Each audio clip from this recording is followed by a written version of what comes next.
And Patrick, fair to say it wasn't pretty, but a win's a win. A win's a win. It was not pretty, but a big ups to our defense, man. They stepped up. A lot of young cats over there, and they played a great game against a great quarterback. Well, Patrick, so talk about this rivalry. You and Justin Herbert, we talked all about you. Man, we were talking some good stuff about you, too. You two iconic quarterbacks of the future, the present. Talk about this rivalry going forward. What do you see out of it? I think every game's going to be a lot like this one. I think in the games I've played against them in the past, we've went to overtime twice, and it's been end-of-game situations. So it's going to be games like this, and hopefully I can find ways to win them, and our team can find ways to win them like we did today. So you guys, obviously we had the whole Tyreek discussion. You kind of shut that up week one with the way that you distributed the ball and the 5 touchdowns. Today, Justin Watson comes out of nowhere. My man, Jay Watt from the University of Penn. What do you think? What do you like about him, and where does this receiving group go going forward? Yeah, I mean, I actually saw Justin Watson in OTAs, and I remember I was down in Texas throwing, and I called Brett Veach, and I was like, wait, how fast is this white receiver that we throw to? And because he was out running all the different routes that I was throwing to him, and I knew he was going to be a player for us, and at the time I think McCole was a little banged up, and he came in there, and that's a great corner that he ran that route against, and he made a good play. Yeah, that was great. Another Watson came up big in Jalen Watson. The 7th-round pick in place for Trent McDuffie because he's banged up. What does this say about your team and that next man up mentality? Yeah, it's big. We have a lot of young guys, a lot of new guys. You don't know how they're going to respond in games like this. And for a young guy that was a 7th-round draft pick to come in and play against a really good offensive system and to make plays like that, it's funny because his birthday is the same as mine Saturday. And I said, I'll have a birthday party, but it'll be his birthday party now. What you've done, you're turning 27. Happy early birthday. Thank you. To you. Of course, I think we all know what you want for your birthday is to get another ring. It's amazing, Tony, and you hear all the time about what an incredible quarterback you are, but we heard in your interview with Taylor Rooks, you're not satisfied until you get to that mountaintop. What keeps you motivated when you've had so much success at such an early age? Yeah, I think it's just who I am. It's someone I've grown up and I've always wanted to go out there and be the best and try to do whatever I can to win. And more than anything, that's it. I mean, I want to go out there and win, and I don't care how it looks. Tonight it was very ugly. I'm sure it's not going to have a great film session tomorrow, but we found a way to get a win at the end of the day, and that's all I care about.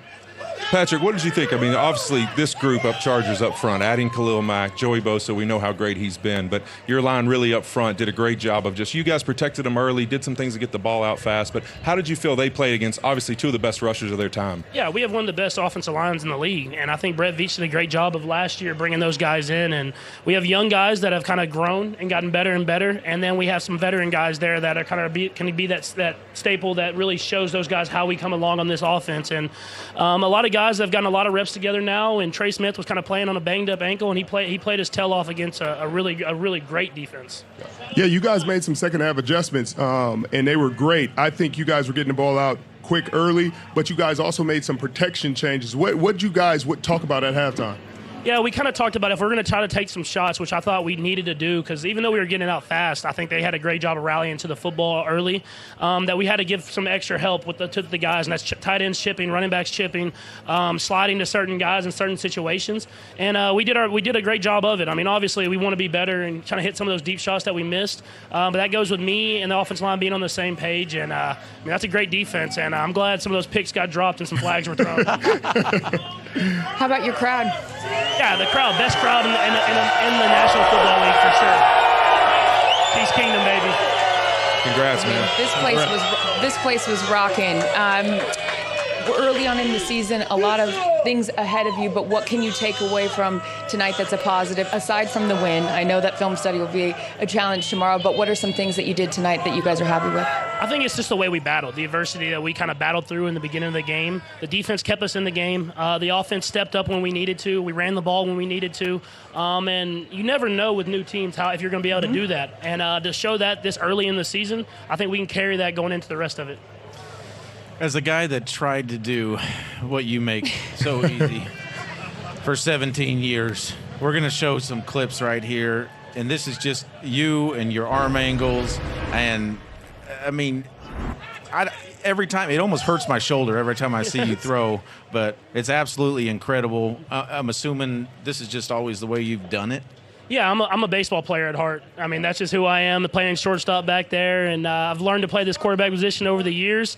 And I've watched a lot of Ryan Fitzpatrick tape to make sure I get the arm angles right. Yeah, what not to do, I think we had. It's weird. It's weird because I talked about this last week, and last week it was more evident. But like the poise that you play with, you and Travis play with, like y'all chilling out there. Y'all really chilling, and you can see it in your face. Like you see intensity in everybody's face. Not that y'all not intense, but it's just unbothered. Like what goes in through your mind throughout the game? Yeah, I think it's just learning from experience.